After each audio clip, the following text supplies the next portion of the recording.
Hello, everyone. Wednesday night golf show. We are here, Awesemo.com, Ben Raza, Jason Roslin, ready to break down the Farmers Insurance Open. Tiger Woods' debut. We got a lot on the docket. Jason, what's going on, man? How are you?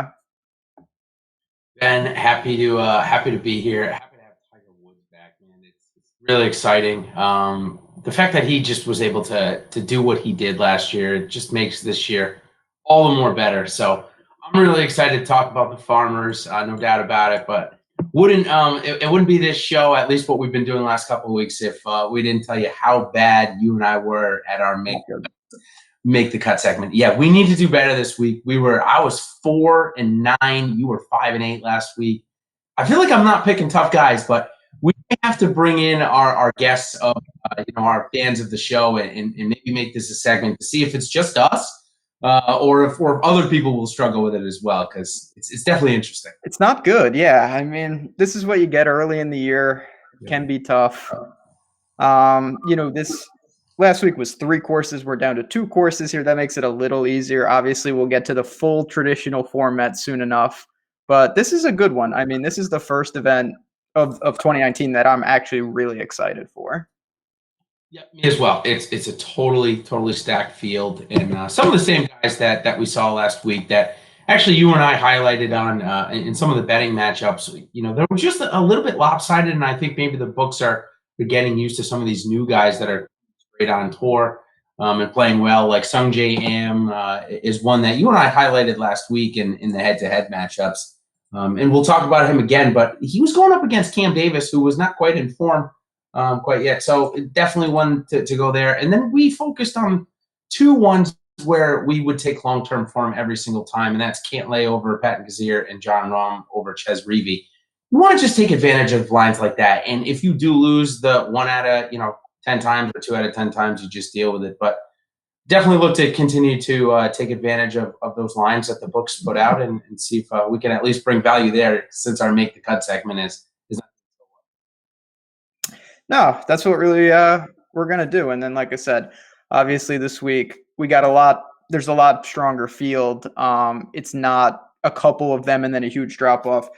We've got, Rahm, Rory, obviously Rose, and then we got Tiger. But we're going to get into it. We're obviously going to talk about, not just Spieth, Decky. I think they're both 2 of the most polarizing guys on the entire slate. And then, of course, we'll have plenty of time to get egregious. We got a bunch of names in the Make the Cut segment. But just circling back right off the top, anything else before we jump into it that you want to get at from last week, or do you want to hop right into it? Yeah, I mean, just really quickly, if you want, I can just go briefly about my week. I actually, believe it or not, the 300 filled up really early last week. So I only got 1 lineup in there, and my second lineup did really well. In the 150, it came in 3rd place. So pretty decent week for me overall. My cash line was pretty good as well. So looking for 4 straight, which is almost unheralded to start the season here. How about you? Nothing wrong with that. Yeah. My week was actually kind of stupid. You can look at it 2 ways. I had 0, 6 of 6. So right off the bat you're playing defense. Yep. I had some really good 5 of 6 teams that, in some smaller fields actually broke into the top 10. So, you can say, what if? It's kind of annoying because you're like, man, if I had a 6 of 6, I'm taking this down. Or you could say, I could have gutter balled this, and I didn't. I actually scourged. I took a loss, but nothing severe, 10, 20%. So all in all, I was pretty happy. Obviously, that's not an event that I have circled on the calendar. I don't like when you can't see what your guys are doing at 2 of the courses. Yeah, definitely tilting. So I think that can transition right over into Torrey Pines this week, where we always start off the top of the show just giving a quick weather update. And last week, we actually talked a lot about it because there was definitely with the 3-course mix and some different weather coming in. But this week, it looks like it's just going to be absolutely perfect. Little to no wind at both golf courses. They're very close to each other. It'll get breezy. It's right on the ocean. So I don't expect it to have too much of an advantage from one side to the other. Are you seeing anything, or are you playing any angle? I'm not. So obviously they're playing 2 courses, and that forces there's not really tee times. Everyone tees off in like a couple hour window. It looks pretty calm from what I've seen. We can talk if you want to real briefly. I've seen this thrown around. I don't have a real opinion on it. I guess if I had to choose, I would prefer my guys play the South Course tomorrow. The South Course is absolutely brutal. It's 7,600 plus yards. The North Course is the one they see only one time. That's the one they need to score on. I would prefer my guys playing that Friday, trying to make the cut and getting the reprieve rather than starting off and then going to the South on Friday. Yeah, and it's interesting that I think it's something like 8 straight winners have come from the North, and it's just, to me, I think that variance has got to come back to the other side. I just don't think that that's going to continue to hold up either, in my opinion. I'm not really playing it. It's not coming in. They both have to play the same course in the same conditions. I'm just going to play my best guys. And really, I'm not even looking at where they're starting, to be honest with you. Maybe what I'll do, which we talk about a lot at the British Open, and I'll do this way more at the British. Maybe I will stack like 4 or 5 of my MME teams just straight SC, NC, just to see. And then I'll do the other side as well, just to see if somehow an advantage comes out of it. But honestly, I wouldn't put too much stock into it this week. Yeah, agreed. It's not like you can't do that. It's just I don't think you're gleaning a huge advantage. We're not going to get into this. Obviously, Jason, you do a ton of good content with Showdown. Quick, if you're playing Showdown tomorrow, don't play anyone from the South Course. Just stack the North Course. That's a given. Yeah, it's like at least a stroke, almost stroke and a half. Other years, way more easier. So definitely play the North Course players for sure. Yep. Let's just get into it, I guess, because I don't see anything else in terms of tee time, stuff like that. Because, like I said, it's such a small window. No, it really is. So we always like to start off kind of with our buy or sell segment. It kind of just allows us to talk about the players in the player pool this week and in the field. So one of the first things that I saw this week is Ricky Fowler has a new golf ball and golf glove contract. Now, I know that you're not too much of a huge golfer, but we saw what happened to Bubba Watson when he switched off of Titleist and went to Volvic. Now, I'm going to be honest with you, going from Titleist to TaylorMade is certainly a lot different than going from a Titleist to a Volvic, which Bubba did. But are you buying into it after seeing what happened to Justin Rose last week and really struggling with his new irons? What are you buying into here with Ricky? And talk about Justin Rose afterwards, if you don't mind. Ricky is one of the, I said right before we dove in that Decky and Spieth, to me, are the 2 most polarizing plays. If there's a third, to me, it's Ricky. I'm going to take it kind of in a macro view, and I'll touch upon, the new ball and whatnot. So just a snap court. Ricky hasn't played. We haven't seen him much at all, basically. He has bad course history, especially in the last 5 years here. 4 missed cuts. Kind of crazy because I think this course should fit his game better. So right off the bat, you have a guy with basically no recent form and bad course history. The price is really good for Ricky, in my opinion. 9,300 is a steal. Now we have this. He's changing balls. Bubba Watson does come to mind. It's certainly not a good thing to me. It's not like, it's growing pains at best. There's going to be some transition. Having said all that, I still do have some Ricky in my pool this week. I have no problem using them. I didn't go there in cash. I've seen it thrown out. For me, it's Cantlay if you're going to start in the low 9s. And for me, here's what I'm looking at with Fowler. Cantlay, sure, Fowler, long term, is he going to be a better player than Cantlay? We could debate that. But right now, we know that Cantlay's in form. We know that his strokes gained tee to green looks good. He just played lights out last week and could not make a putt inside of 10 feet. He mitigated on the POA this week and Bentgrass one of the days. I think that, the strokes gain that he lost. And we'll talk about him in a minute. I've got a good one for you coming up. So I'm kind of with you on Fowler. I will take some shares, probably match the field at, what is your guess? And this can be another good one. What's your guess? I'm guessing around 13 to 15%. I'd take a slight over on that. I was going to say, 17-ish. Maybe he creeps into the high teens. I'm getting over that. I'm in the 20s. So I don't mind Ricky. It's a spot normally. If he had played once, if he played Sony or he had played, even last week, and not even if he played good, if he just played and I saw it, I'd be a lot more prone to really jam him in this spot. Not doing that. There's too many other guys as well. There's a lot of options up top. So yeah, that's where I'm at with Ricky. He's not going to define my week. I think that's agreed for me on that front. I will say that the higher up you go, and as a golfer, I'm not even close to the level that these guys are at. But I did play with an industry friend the other day. at Red Katrick, Drew Matthews, who won the Millionaire Maker. Yeah. He's a very good golfer, way better than me, and kind of close to these guys. And he will tell you that the glove really does matter. So it's just something I'm going to monitor. I'm not going to play him at 50% like I am Cantlay, because we know Cantlay's in form. I would rather go to Tony Finau here for more expensive wise, for me personally. So I'm not going to underweight him too much, but I'm certainly not going to play him at 40% yet. So I'll echo that. For me, it's Leishman. I prefer Leishman to Finau. Just a personal preference. You know me and Tony. I have no qualms about playing him, but I like Leish in that spot. I do want to. I know we have some good topics to get to. I just want to real quick ask you. yeah, sure. Did you find it really hard to get all the way to the top? Because I built some ROM teams. Obviously, I like Rory. It was very difficult for me to build when I took someone in the 11K range.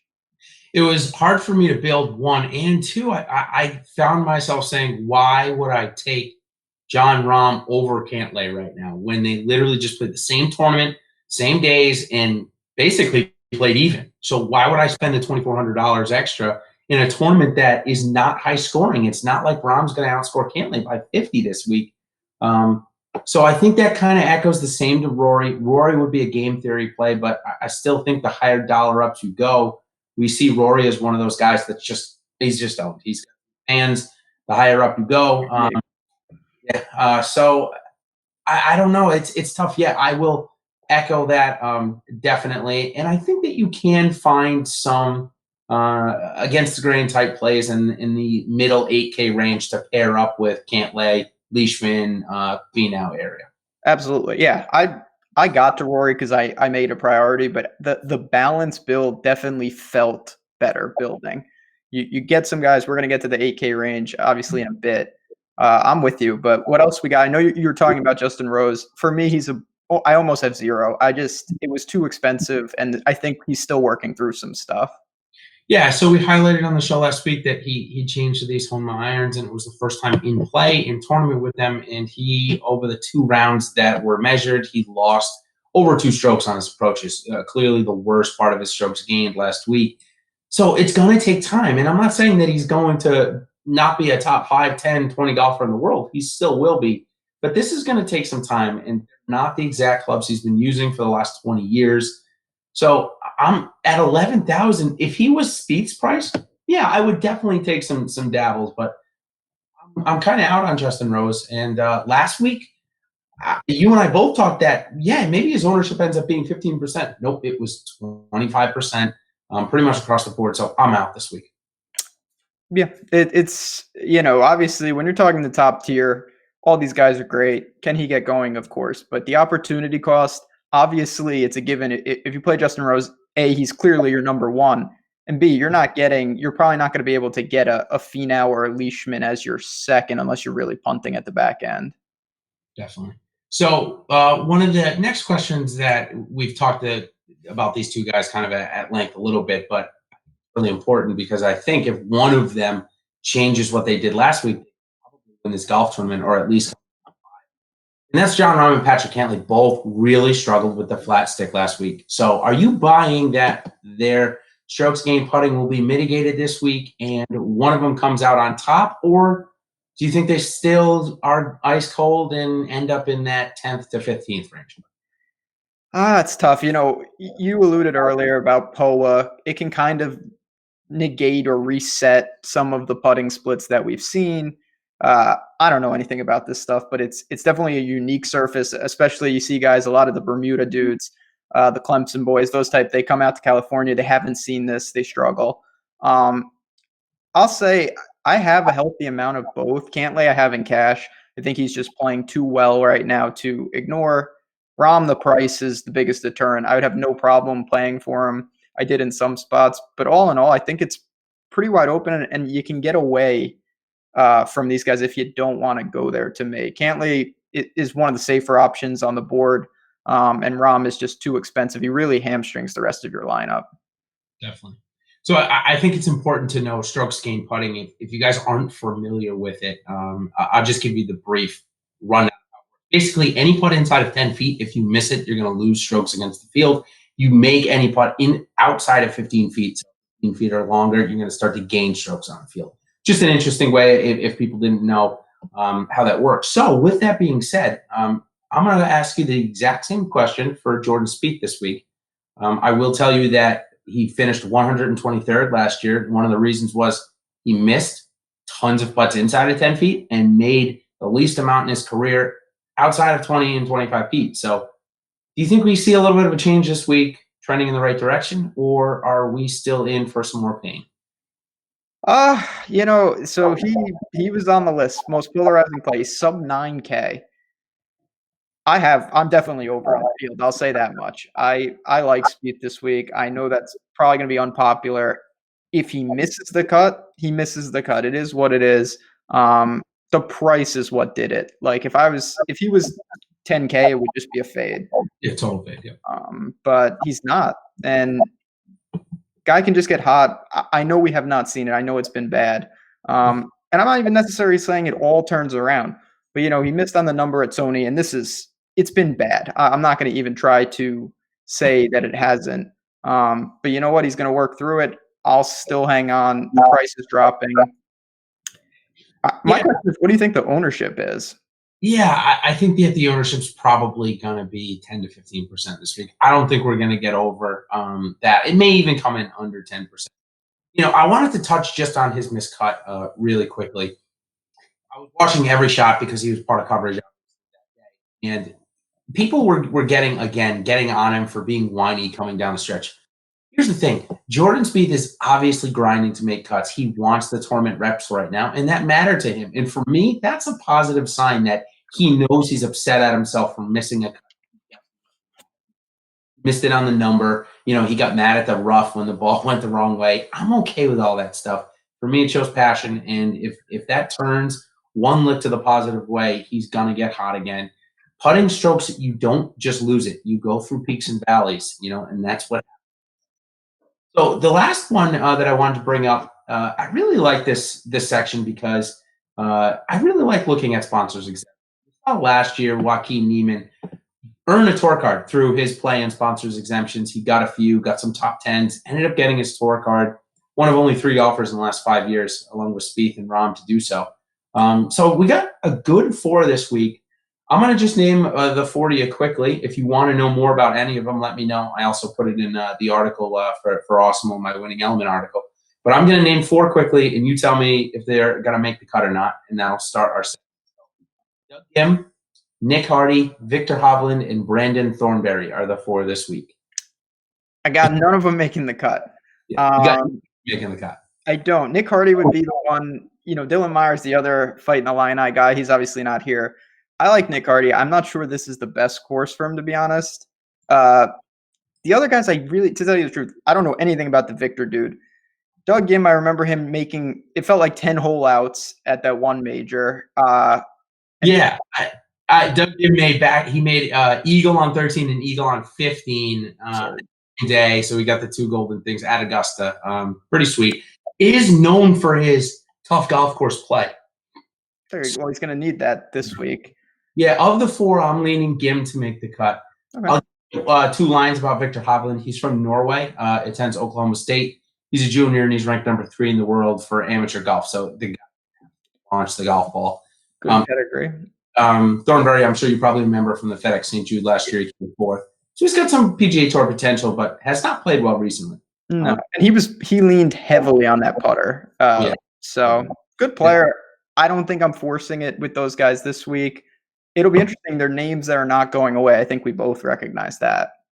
Definitely, and certainly something to look at. So, all right, let's do some over and under on the ownership. We know that creating leverage and ownership can be one of the most important things in especially winning the $5 or these big time MMEs. So, top of the board this week, Rahm over under 25%. I put it there because seemed like it should be lower after you and I kind of talked about it. Maybe it really does come in lower.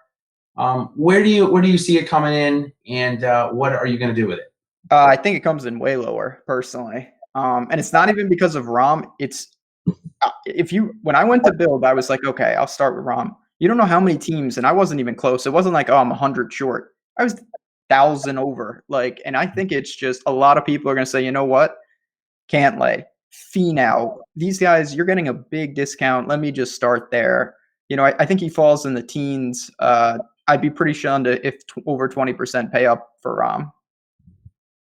Yeah, interesting. I am actually still because he played in Maui and because he played this week, I think he's still going to come in over.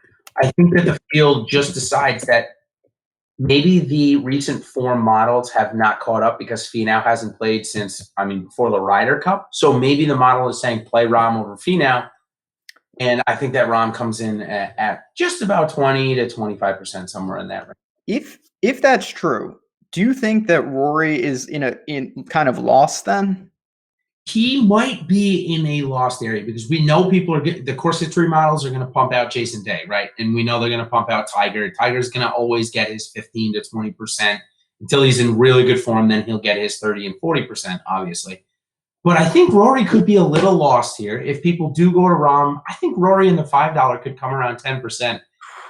Really might make a nice play. I really do. So for the $5, are you going to go with me on the 10%, or are you going to take the over here? It's tough. I'm with you in the sense. I think that's very close. I'll take a slight over. Again, because I think some of the Rom ownership is going to fall to Rory. I'm way over, so it doesn't really matter. I got my leverage with him, but I'll say both of them. Overall, I have them combining for 30-ish%. So we'll see. I just think too many people are going to go balanced. So with that being said, one of the guys that's chalky this week, and I am actually taking the over on the ownership, and I am going to fade him for the most part, which to me means at least half the field, if not more. That's at least what the term means to me. I just wanted to define that. I know that that's a question in the industry. Is Hideki Matsuyama 20% for him? Why am I playing Matsuyama over Sung Jae again? Well, I'm not the one to ask because I have a ton of Decky. I fell in the trap.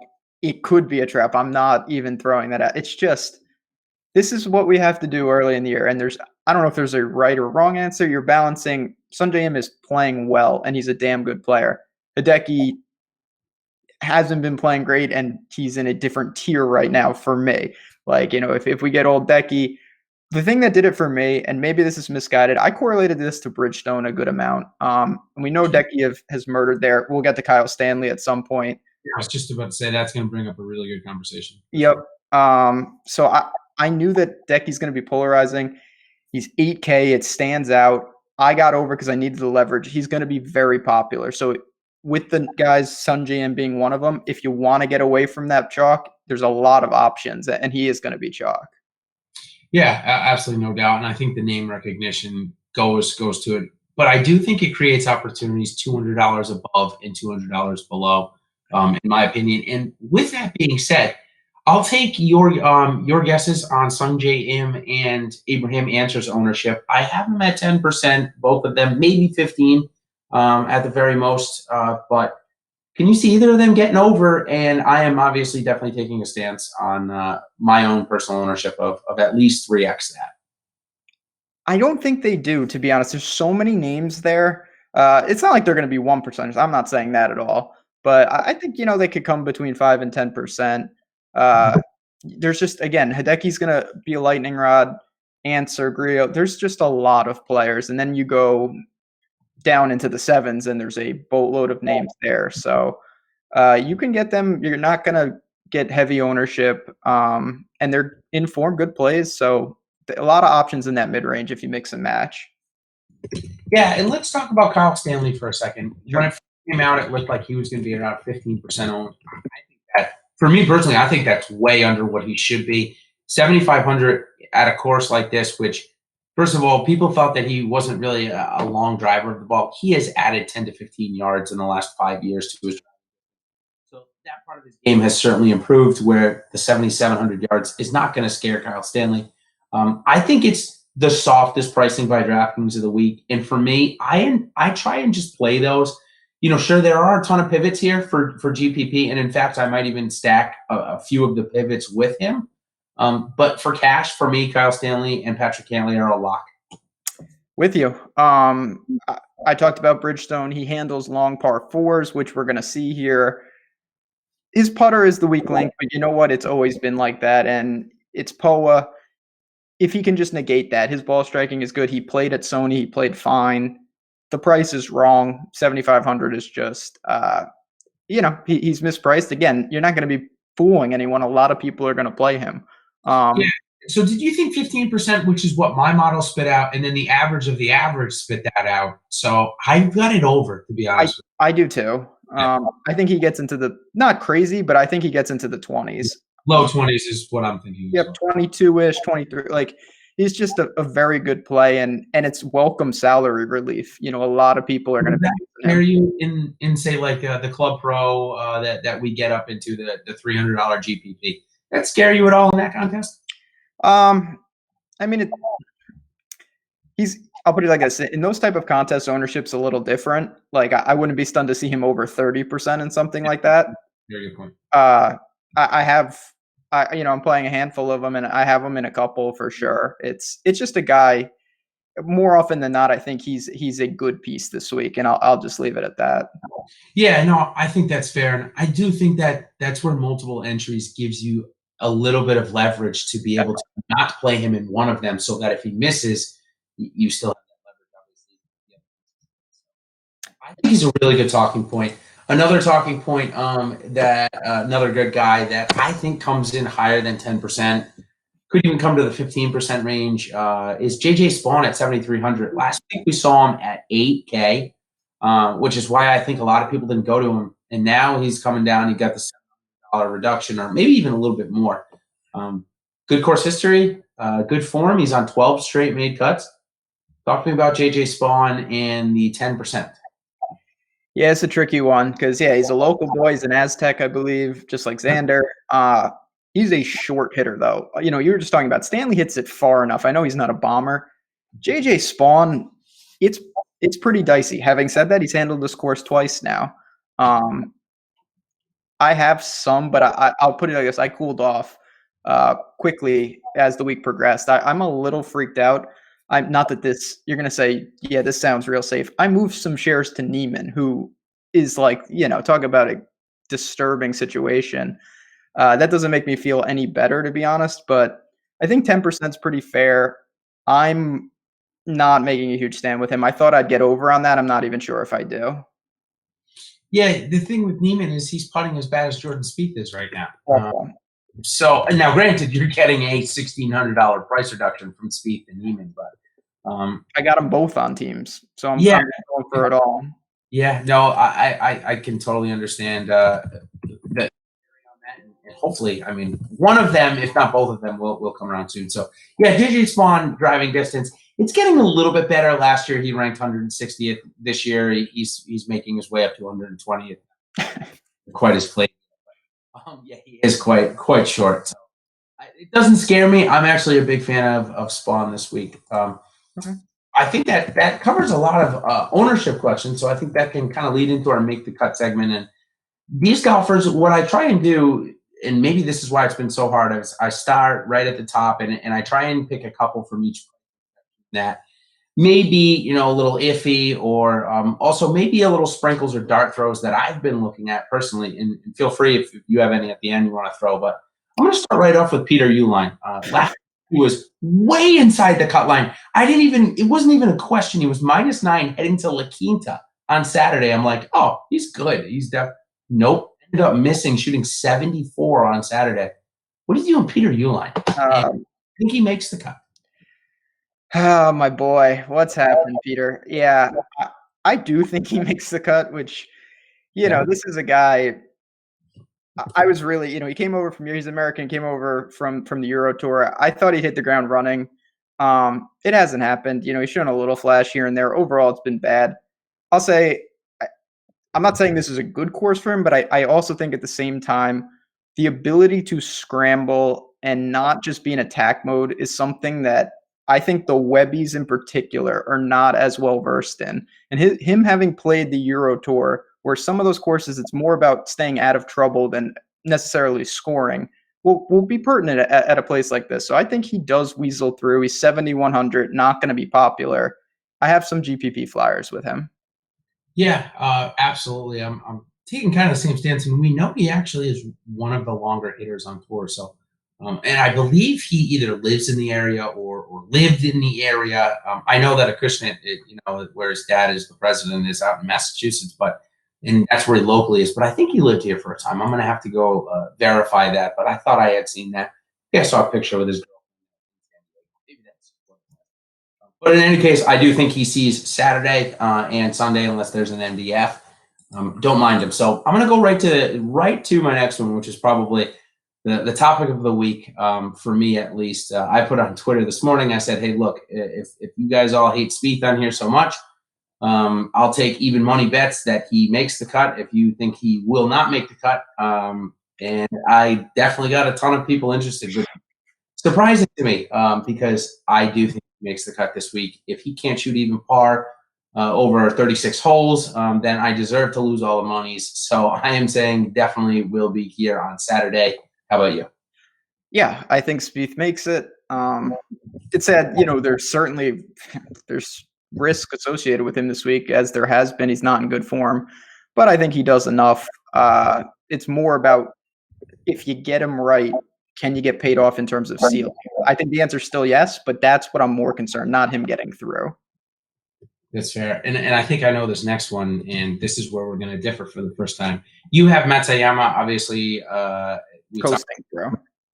Definitely getting through. I actually have him missing because, yeah, here's my issue with Matsuyama now. He is so streaky with that putter that I don't think the other part of his game is good enough to make enough birdies this week, and I think he misses at +1 on the number. So I think we're going to have an even par cut. I think he comes in at +1 this week. So the first one we're going to differ on, and as you can tell, I'm obviously fading on DraftKings as well. So he might be a guy that I throw $50 on to win the tournament because he can do stuff like that, and there's my hedge for the week. So that honestly might be something I do. Next one I think is a really interesting one because he's been so hot at the end of last year. He put on 30 pounds of muscle, and now he stinks. No, he hasn't played well recently, but Aaron Wise missed it on the number in the Desert Classic, almost last place out in Maui. What are you doing with Aaron Wise? And it's tough. I think he gets through.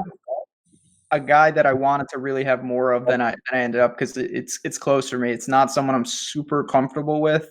I don't know if I may be skipping the list, but I'm going to say part of the reason I think he gets through is I don't like JB Holmes this week. I know that's a name that I've seen. I actually think he gets cut, so that helps in terms of DraftKings. I have some Aaron Wise in those spots. Yeah, and I think he'll be relatively popular. People will not probably dig that much in and see that he gained 1 million strokes with his putter last year here. So really relied on that heavily. And his tee to green game is good enough, solid enough that he'll have those weeks, every couple of weeks this year. So I don't think Aaron Wise is ready to make the cut here. The form the putting is really bad, and I don't think the irons are good enough to compete here. So I'm going to go with him not making. JB Holmes played pretty good in the fall and didn't miss any cut. So I guess I'm going to differ from you here as well. He gets through. I don't think he makes any noise, though. I'm not going to be playing much of him. I would rather play the form golfer and Sung JM this week than JB Holmes, personally. So next one, 5% owned, 7,700. I don't think anyone likes to play this guy, and that's why he's going to be 5% or less owned. Marshall going to play the weekend this weekend? No, not playing Billy Ho. I get it in tournament lineups because you just said he's 5%. You can get out with a putter, but he's just the kind of guy I don't think he belongs there in pricing. Maybe I'm off base. I know he has good stretches. He was really hot during the FedEx run. Sure, I'm not there. Yep, I'm not there either. I'm kind of in the same boat with Aaron Wise. I don't think he's quite there yet either. So here's one that I know is going to irk you every week until it happens. Cameron Champ, is he going to play Saturday this week? No, he's not. I'll put it like this. He's still priced at a price where it's not a binary situation. If he was Albertson's price $7K, it would be like, oh, you just need him to play the weekend. He's 8,500, so need him top 20. Yeah, I'm not going there. So Okay, so his putter was ridiculously hot. We know that, right, over the first couple of starts. Short game was pretty good. Can he get around an even par? If he plays the 8 par fives that he's going to play over the first 2 days, if he plays those at 6 under, yeah, I think he can get through at 2 under. I'm not going to lie to you. But he's got to play that at 6 under. So, The talent's there. It's more, we're going to see what his irons are made of, because at this place, his amazing driving, and it is amazing, he's still going to be hitting decently long irons into some of these holes. And if he's scrambling, he's going to have to lean on that putter a lot. And it's been doing heavy lifting. I don't think I'm there just yet, though. no, that's definitely fair enough. And I know that we've had some people in the Slack chat ask us some questions down here, and we'll definitely get to that in our couple of segments. So I definitely see some questions, and somebody telling me about Justin Rose's new clubs, and now they're definitely taking the other side of that stance, and totally fine. That's what it's all about. So we'll get to those certainly at the end. I don't want you to think I'm missing those, because we're trying to keep up. But a couple more make the cuts. I got this guy having a bounce back week, so I'm taking the yes is Tway. Do you think Kevin Tway bounces back from the miscut on the number at Sony, and are you playing him at all? I'm not.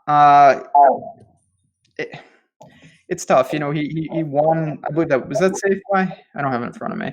But yeah, beginning of the fall swing. Yeah, and obviously that's a big thing for a relatively young golfer. He's got the talent. He has the length to handle these courses. I'm when I'm talking courses, I'm basically talking about the South. I don't really factor in the North and all this. Honestly, though, the rest of his game, I think he's a pretty low key guy. We've talked about pretty low variance. I'm not there, though. I think he kind of just uneventfully misses this cut. No real interest in DraftKings. Fair enough. Next guy I know you have some interest in this week, and he also, not many people know, he won a couple of amateur events here, is Joaquin Niemann. I got him bouncing back and making the cut this week, and I think you do as well. He better make the cut, I'll tell you that much. I really need him to make a cut. Yeah, he again, we can't see what he did at La Quinta. I don't know what it was. It wasn't good. Awful. Very bad. It looked like he 3-putted all 4 par fives. Honestly, that's what it looked like on the shot tracker. Who knows? That's the most frustrating thing, like you said, about this. So I think he's going to come back. How about Brian Harman? This guy has really fallen off a cliff at this point. And he won me a capable amount of money over DJ at the Wells Fargo a couple of years ago. I think I brought that up. So I can't get on him, even though he's won me some money. It's really bad right now. I'm not there. No, he's someone. At some point, he'll play better, and then I'll readjust. I'm not going to even remotely try to guess when that's going to be. It's been really bad for a while now. Yep.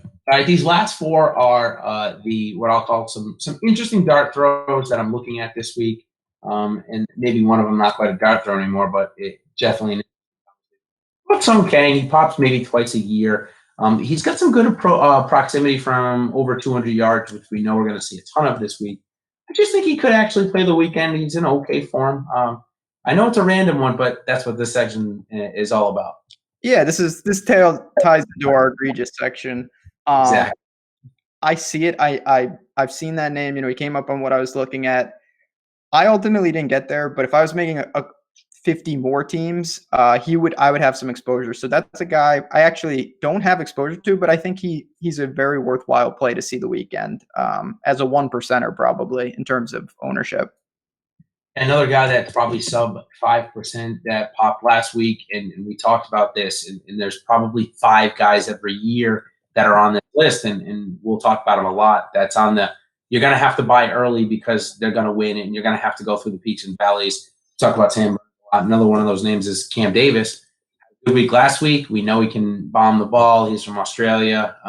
You see him getting through the weekend, and are you going to play any at all? I am actually. So he's as low as I went, 6,600. Talent is there. Consistency is not gonna be there. I know that. So I don't think you can really peg him. But at the same time, I'm gonna buy on that talent when I can here and there. So I have some flyers of him in DraftKings. Yep. Yeah, price just seems right for the $5 at this point. So All right, Adam Long, 6-1. Adam Long. Will he? Not only will he make this cut, but will he make 10 more cuts this year? Two different questions. No. He could have. No. I'm not. He's certainly not making the cut this week. Okay. In terms of the rest of his year, not including the WGCs that he's now exempt into and stuff. The no cut events obviously don't count. I truly, obviously, I don't know anything about him. I think he could end up being a fine golfer. It's interesting. We've seen some guys come out of nowhere and win an event. Early in the year, Cody Gribble did, a couple other guys, and then they. Kodaira, yeah. Yeah, Kodaira. So, I think he's going to be one of those guys on certain courses he'll hold his own. And on the other ones where he's exempt into and he can play kind of what he wants, he's going to have some serious trouble. Yeah, I think that again. I watched him, and the guy hadn't, or this one was really out of nowhere, and it's gonna happen a couple times a year. Ted Potter comes to the name, last year, and I don't mean out of nowhere that these guys aren't good. These guys are obviously level, but certainly 601 is nobody saw it coming. I don't think he plays this weekend. The guy was in Monday qualifying and had a tee time before Sunday for the Monday qualifying, so. I think that the haze for a golfer like him, I don't think it continues, and I don't really think he's that viable this week. I think there's plenty of other people to go to. So, any other names that you'd like to bring up in this segment that you think are interesting talking points? So the one guy I want to give always a plug to is Dylan Fratelli. Yeah. I played him last week. Unlike some of my stooges, he did the opposite of Peter Uihlein. He did what he should do on Saturday. He got himself into the cut. I don't know how he'll handle this course, to be honest. I'm excited to see it because he's a guy I'm very high on in life. I have him and Bo Hostler are the two names. They're actually the same price. They're both 7,400. Guys that I have a good amount of. I think they make worthwhile GPP plays if you're building a decent-sized portfolio. Yeah, you mentioned the Euro Tour advantage to some degree over the web.com tours. The European Tour events are going to be more positional. They're going to require more accuracy. They're going to be lower scoring on the whole. So, yeah, I think Fratelli probably has a little bit more experience there. We know he's relatively long off the tee, so battled back with his irons last week. Yeah, I think he makes the cut, and I think he's absolutely a viable play in that section. I definitely can see him. With you. All right. I think Cooler's dropped. Did he drop his egregiousness? Yes, he did. Yeah. So I think God, some of these sickos. Yeah, I think that's good. We can kind of some of the takes that we've gotten from our Slack chat and the YouTube chat. So why don't we start our guy Coolers, and why don't you throw some at me? Sure. I'm gonna rapid fire these because some of these guys are just god awful. Richie Rowinski. Missed cut last week. I'm out. Me too. I wanted to get there. I don't really see it. It seems kind of like a reach. Who we got next? We got this is a good one. I wanted to get him. Keith Mitchell. I cooled on him. I still see it, but I worry about kind of him on a tougher course if his game really sets up. What do you think about that? Yeah, we're certainly going to see, and I'm excited too because I want to see if he can make the progression of a long ball hitter into an all-around golfer like Tony Finau has done over the last 2 years. Completely transformed his game where he's top 20 in every category except for so if Keith Mitchell can continue to take those steps forward, I see no reason not to play him at 7K. Fair enough. Another guy at 7K, Albertson, great ball striker. You have a better feel with this guy than I do. Yeah, I'm in. Don't fix what's not broke here. He played well enough last week, almost every round. Had a couple of eagles as well, so he's obviously striking his 200 plus well enough. That is, he's not terribly short. He's not terribly long either. He's pretty accurate. Good ball striker. Yeah, I'm in. 7K for sure. Okay. Bucket hat man, Joel Dahman. Out. Rather go down to Cam Davis. I think down for a little bit, just for a little bit. Yep, I completely agree. Unless it's Caddy who talks on Twitter a decent amount in our circle, unless he tells me that he's in form again, then I'll definitely listen. Fair enough. Sam Ryder. Yeah, I think a very similar sentiment that I just said to Damon. I think Ryder had a really nice run, and I think it's probably a little bit of a regression to his mean right now. I'm kind of with you. You know, there's only a handful of dudes in the lower range that I got to. Sam Ryder not gonna make it for me. Oh God, Chesson Hadley. Talk about a guy who's sometimes he looks like a world class player. Other times it looks like he should be on the web.com tour. What do you think? I know this isn't Bermuda where he's more accustomed to. Yeah, he actually put out a tweet himself knocking him, took out his strokes gain numbers from the 2 rounds and circled putting and put a big, yucky face to it or whatnot. And I watched him putt, and he didn't look comfortable at all, which is surprising because he's normally a better putter, and it just looked really bad. So I don't know, a guy that's maybe not the best ball striker in bad putting form just seems like a silly thing to do at this course. Yeah, it's for I wanted a lot of my lineups landed at I needed a guy at 6,900. I looked at him. I looked at Johnny Vegas as a dark horse, but ultimately I tried to avoid that as best I could. Speaking of people I want to try to avoid, Patrick Rogers. Yeah, I understand that he's the guy that's a top 5 or a miscut. He really is. So obviously, nothing in cash GPP. Maybe one out of if I'm doing 150 this week, maybe 1 or 2 out of 150, just to see if he. Honestly, he's nowhere close to a core play. It's a guy I like to take stabs at, but good luck ever getting. It's too volatile for me in a field like this. Speaking of volatile, Ryan Palmer. You going back? He played great here last year. Oh man. Okay, so I have I have some friends that also do DFS, and one of the rules that we try and tell each other is if you're high on a guy from week 4 and he misses, just play him at 10% the following week, as much as it's going to hurt you to do it. So that's honestly probably what I'm going to do. He was part of my core last week. He was one of my 8, and he was one of my 2 that missed, him and Neiman. So obviously I feel a little bit burned, but yeah, I'm probably going to have him at 10% due to my rule, to be honest with you. I don't have any, just because it's funny. I absolutely adhere to that. I hear what you're saying. I think it kind of sucks with him in particular because he's going to get a bump from the course history from last year, which negates it a bit. But he's just a guy you got to pray he doesn't get the blow-ups because he's a great ball striker. He just can't avoid some of the crooked numbers. Here's a guy, another one. This is definitely your account, Sam Burns. All right, so I'm going to echo exactly what I said with Cam Davis, and I really don't want to sound like a broken record, and I'm sorry if I do, guys, but these 5 guys, Cam Champ, who we've already seen win, Anders Albertson, Sam Burns, Cam Davis, Sung JM, those are the 5 guys that I would be on lookout for every single week. And very similar to Aaron Wise last year, I expect them to come in the top 10, top 25, and I expect them to miss a lot of cuts. Until they learn that consistency that takes some time on the PGA Tour, you're going to have to go through the peaks and valleys, and it's all about just riding with those peaks and valleys. Last week, Sam Burns, I think he was 6,600, or he was relatively cheap. I don't know the exact price. Made the cut, made some eagles, definitely returned value. When they make the cut, they are going to return value because of the ability to score. So, yeah, he's in my player pool every week. Like I said, you got to ride with peaks and valleys. So, yep, he's in there. No problem with him.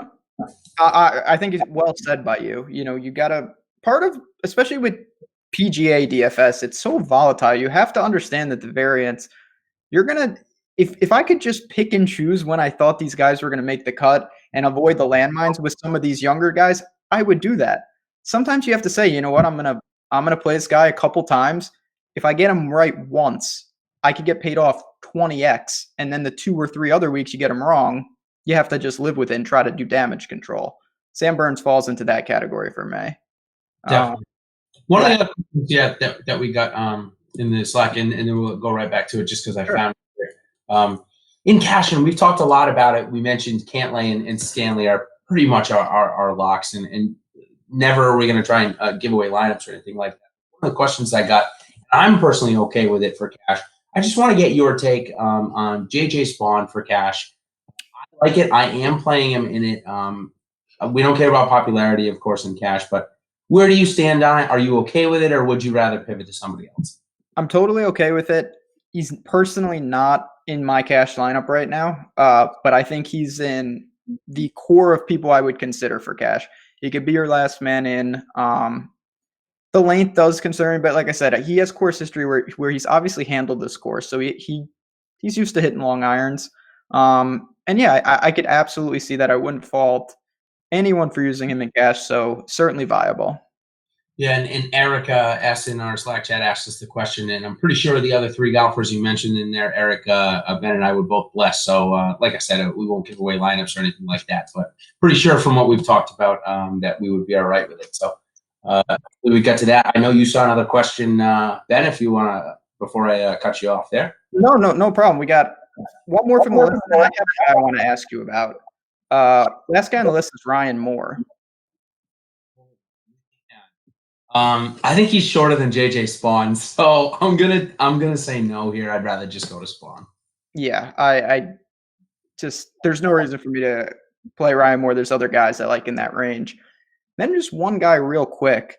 We didn't really talk about him. We kind of alluded to him, and it's Abraham Answer. I assume you're pretty comfortable with him this week again. I know that's a guy who's playing really well. I have a good amount, so I just wanted to see where you're at on that.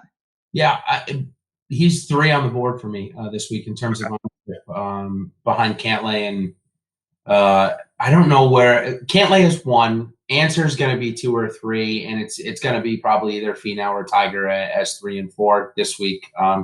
Leishman's going to be up there. I'm debating between Leishman and Finau in the main lineup to be completely frank. Answer's in there. He's core play. His ball striking is too good. He showed last week that he is showing signs of coming around with a putter. 20th year last year, and he is motivated, and I think he's one of the better golfers in the world right now.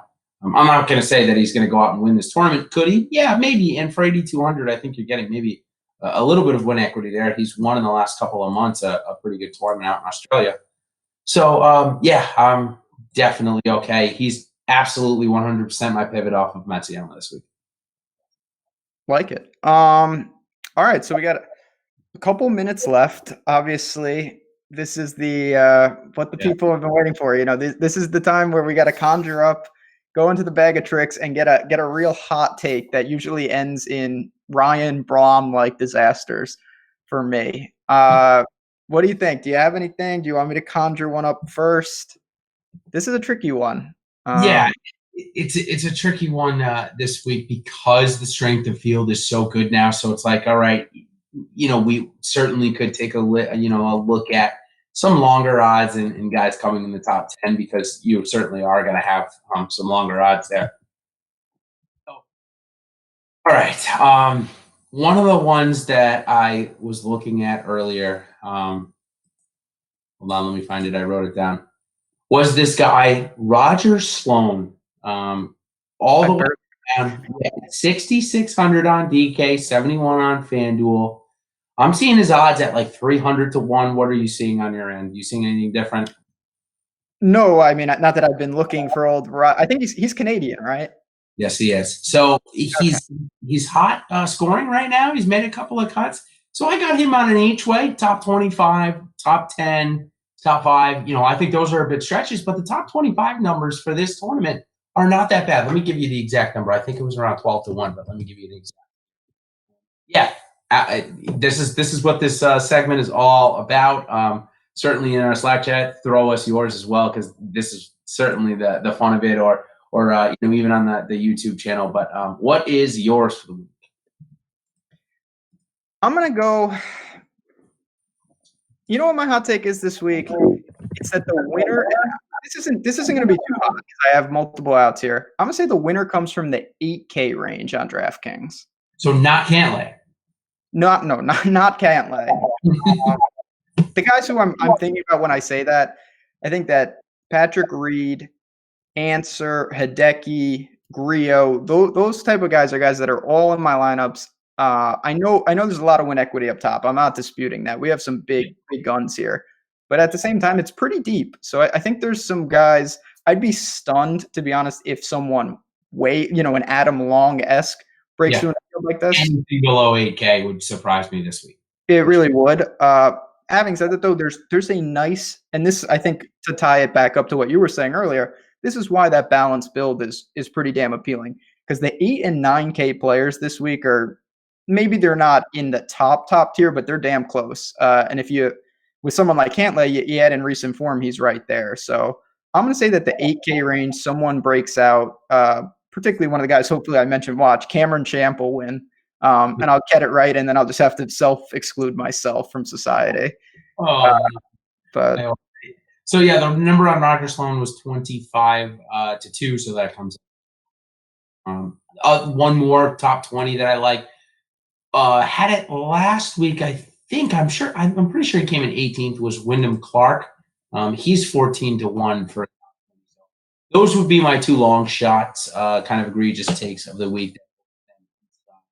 Wind up inside the top 20. He had a good showing. Last week he jumped on the scene. I was not on that. I saw some couple real sharp people jumped on him, so more power to them. He's certainly got the pedigree. I think he's a Duck, like Aaron Wise, is he not? I think he's an Oregon guy. I think so too. Yeah. Yeah, so he's another one. You're gonna take some lumps if you try to play that guy. There's no doubt. There's also no disputing that he's very, very talented. Definitely. Well, before we get out of here, anything else? Oh, actually, you know what? There was one other thing I wanted to bring up. If you do play over on FanDuel, take note of the new rule scoring changes. I don't know if you saw this, Ben, but what they're doing now this week is it's a flatter.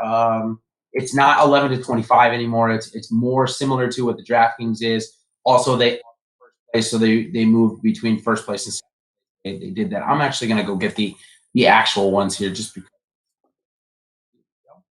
I get it off. So first is getting 30 overall, like DraftKings now, and then second is going to get 20, losing 2 all the way down to 10th, and then it goes 11-15, 21-25, 16-20, 30, and all the way up 31-40. So just interesting. I like it better because it's huge swings. But that 5 points that you get from 11-25 cause a lot of things down the end to go awry. So. Wanted to bring that up.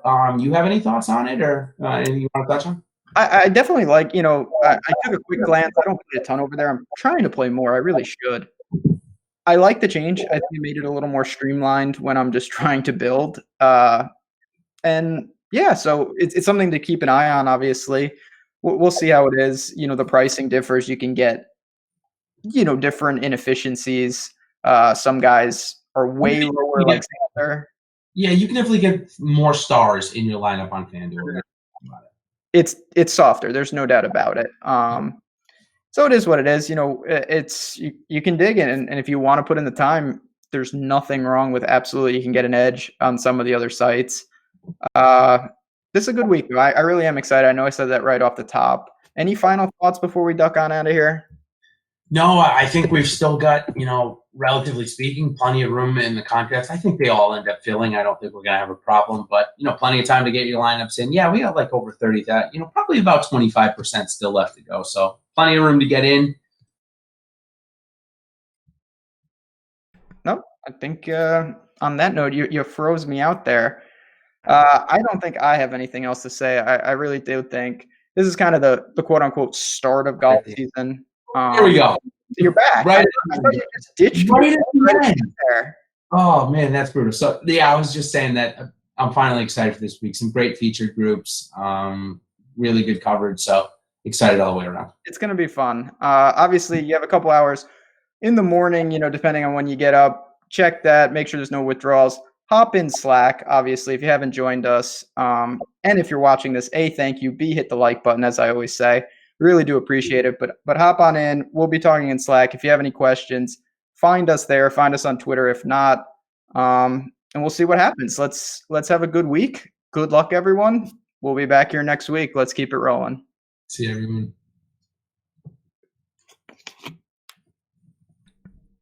There we go.